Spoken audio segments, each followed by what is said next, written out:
Hey YouTube, Film Geek here, and today I'm counting down my top 10 favorite horror anthology films. So to save a little on time, what I'm going to do is I'm just going to talk about my favorite story in the anthology film. I'm not going to break down all of the stories, not going to go into a lot of details. This is just an opinions list. This is just movies that I really enjoy. It's not based on any kind of critic score. These are personal favorites. So sit back and enjoy my top 10 horror anthology films. Let's get things started off with number 10, and that's 1975's Trilogy of Terror.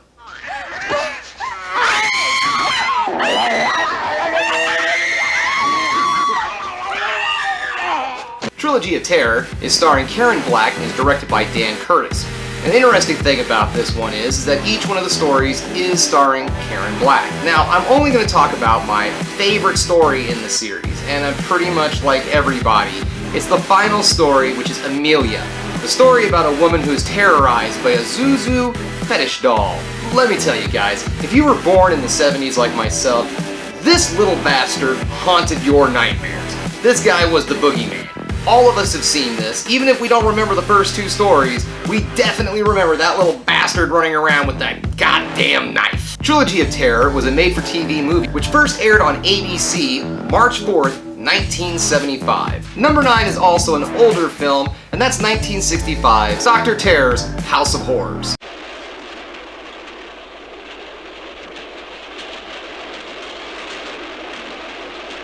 Well, let's see what the cards have to say about me. You are sure you wish to know? Deal the cards. Now, I've talked about this film before in other videos I've done. I really enjoy this one. This one's known as the granddaddy of the horror anthology film. Not necessarily the first one, but it was the first popular one that led to many more British horror anthology films. It was directed by Freddie Francis. Freddie Francis was a bit well known for making horror anthology films throughout the 60s and 70s. This one is also starring horror icons Peter Cushing, Christopher Lee, and a very young Donald Sutherland. My favorite story in this anthology film was Donald Sutherland's. It's the story of a man who becomes convinced that his wife is a vampire. So if you're a fan of classic horror, I really recommend this one. It's Dr. Terror's House of Horrors, 1965. Number 8 is 1973's Vault of Horror. Now, Mr. Art Critic, you will never see another picture again.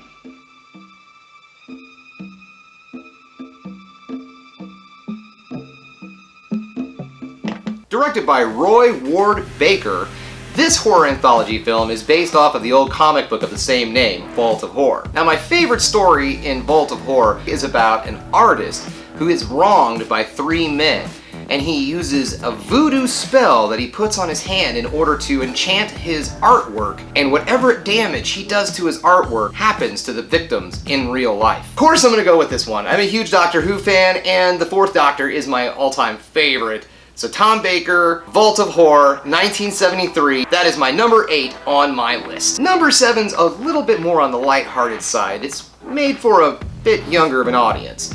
And that is 1983's Twilight Zone, the movie.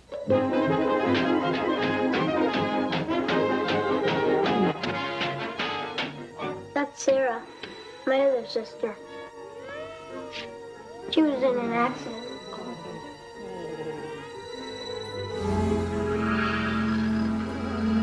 Now, I'm not going to go into the entire story of the cursed film and so on and so forth and everything that happened with John Landis, but if you do want to check that out, I do recommend a Shudder series called Cursed Films or Cursed Movies, either or.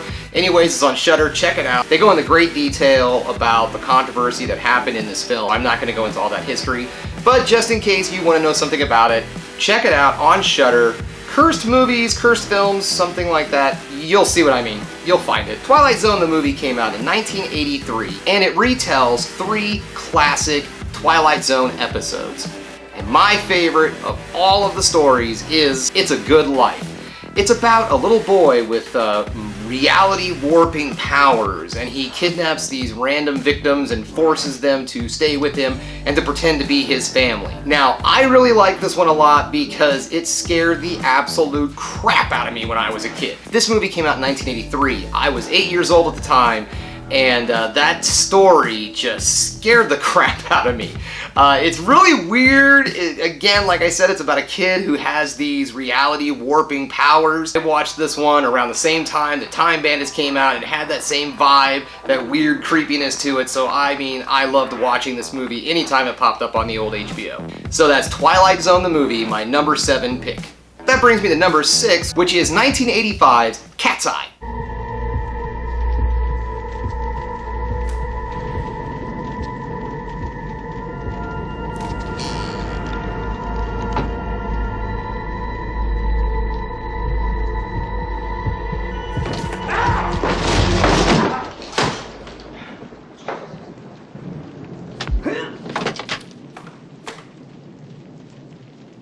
Cat's Eye is written by Stephen King, and it is another one of my favorite childhood horror anthology films. This thing played all the time on HBO, it seemed. Not only that, but I had it recorded on VHS, and I probably wore that sucker to death. Now, this is a fine example of taste changing as you get older.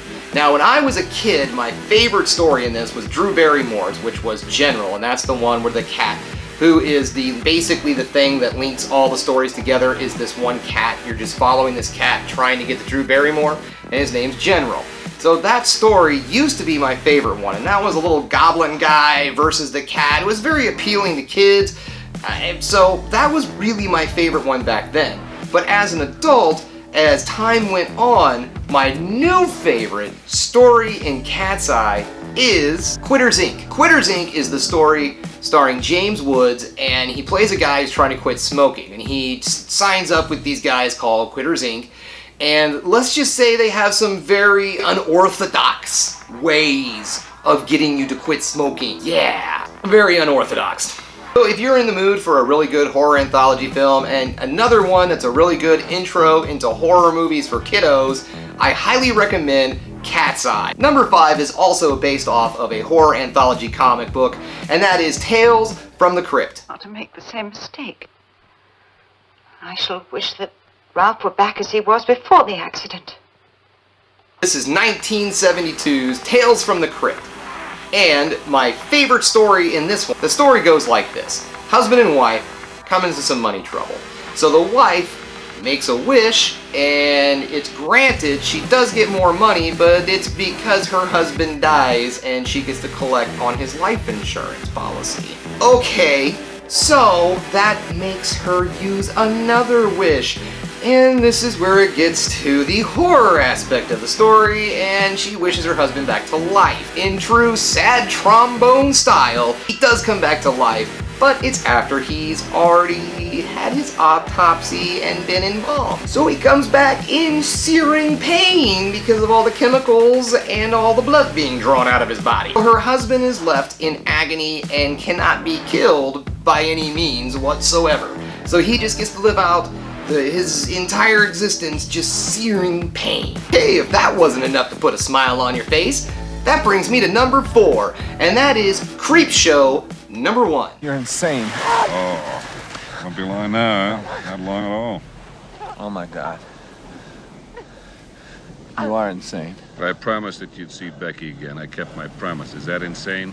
Creepshow is directed by George Romero and also written by Stephen King. My favorite story in this one is something to tide you over. This one's about a jealous husband who takes his wife and her lover, buries them into the sand up to their necks, and waits for the tide to come in. Well, wouldn't you know it, they come back from the grave as zombies, and they find the man in the... Creepshow is a great horror anthology film. A lot of you guys have probably seen this one. It is an all-time classic. But if you have not seen it, check this movie out. Creepshow from 1982, directed by George Romero. Yes, that's right, Mr. Zombie Movie himself, and written by the king of horror, Stephen King. Number 3 is 1990's Tales from the Darkside. No, please don't. Your life in exchange for a promise. You got it. If I let you go, you must swear you'll never say you saw me. Never say you heard me speak. Never tell anyone how I look. Never repeat what I have said. A promise forever. My favorite story revolves about a man who walks out of a bar one night and witnesses a gargoyle kill another man. Now, in order to save his life, he begs the gargoyle for his life, and the gargoyle then says that he can live, but he has to promise he'll never tell a soul he saw the gargoyle. Tales from the Darkside, rumor has it, was actually supposed to be Creepshow 3. There's no real proof of this, it was just a rumor that had been floating around for a while. There are connections that are between the Creepshow franchise and Tales from the Darkside, and most of that has to do with the story, and that's the story Cat from Hell. It was supposed to actually appear in one of the Creepshow movies, but they cut the story out, and now it appeared in Tales from the Darkside. My number 2 favorite horror anthology film is 1995's Tales from the Hood. Nothing we need to do. They're gonna take care of it. They're gonna make him pay for being here. Who will make him pay, sir? The souls. The souls are gonna make him pay. They're gonna make him pay for being here. Miss Cobb was the keeper of the souls. And now there's no peace. There was peace, but there's no peace in the dollhouse now. The dollhouse? The dollhouse. They're gonna make him pay the dollhouse. Just an old myth around these parts. Ain't no myth. It ain't no myth. It ain't no myth. My favorite story in Tales from the Hood is called KKK Comeuppance. This is the story of a former KKK member who's running for Senate, and he buys a plantation house. It just so happens that this particular plantation house has a bit of a legend to it, and that is that the former slaves of the plantation, their souls were put into these little dolls. Well, this ends up being true, and they come to life one night and haunt this senator. Tales from the Hood is a really great anthology film. I feel like it gets overlooked a lot. I don't feel that people have ever taken that film as seriously as they should. I think it's great. It actually has some social commentary attached to it, a bit of humor, some really good horror. I mean, all around, a solid, great film. So why is it not my number 1 pick?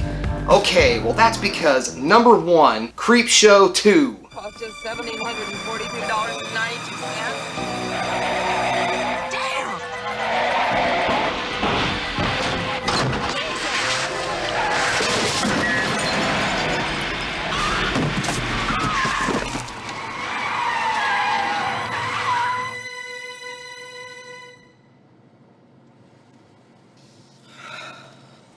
Okay, Creepshow 2. Right? I know, the sequel, not the original, is number 1. That's because, I'm sorry, I like the sequel more than the first one.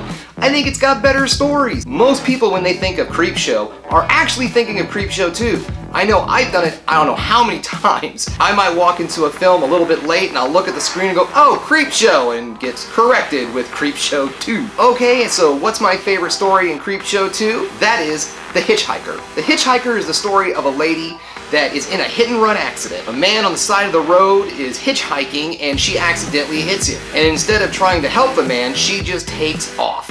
So then throughout the evening on her drive home, the man keeps showing up to haunt her down the road. So yes, I do believe Creepshow 2 is better than the original film. And again, like I said, this is my opinion. Now, Creepshow 2 was not directed by George Romero. The screenplay was written by George Romero based off stories by Stephen King. Now, it was directed by Michael Gordon. Sorry if I mispronounced that. So if you're in the mood for a really good, solid, scary, funny horror anthology film, then you can't go wrong with Creepshow 2. Okay guys, that brings us to the end of another weekly roundup. Thanks again for checking out The Film Geek. Don't forget to like and subscribe, and like I always say, keep watching movies, because you know I'm gonna.